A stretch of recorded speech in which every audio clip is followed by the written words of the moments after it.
مادرم گوش کن مرا، میروم با عسکری. ناله و فیغانه کم کن، چون که بر من مادری. وای خب خیلی بکنم. باید بعد دیگه بود خیلی بده یاش شگرد کنی ده خیلی میخونده. ناله چه بلبل هی در چمن.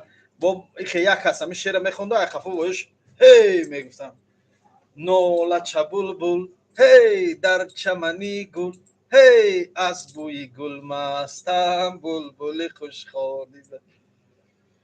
ژورنال تگیرم گیردی پلاس گردون و بی ناله چه بلبل هی. با کوادرو میبرن فالو هوا قرات خدمتی میکنن نخونه شعر. سال تو قد همیشه رو بخونده. آی راد همی بودیم بلان بلان با